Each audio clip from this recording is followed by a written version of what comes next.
Light travels at a constant speed in a vacuum, which is about 299,792 kilometers per second, 186,282 miles per second. However, when light travels through different substances like water, it can slow down.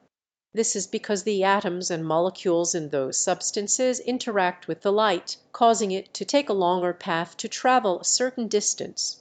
In the case of ocean waves, since water is denser than air, light does indeed slow down when it travels through water.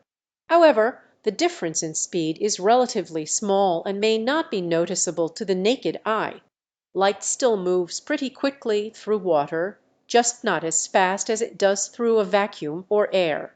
Prompt, a sunbeam passing through water and bending slightly due to the change in speed.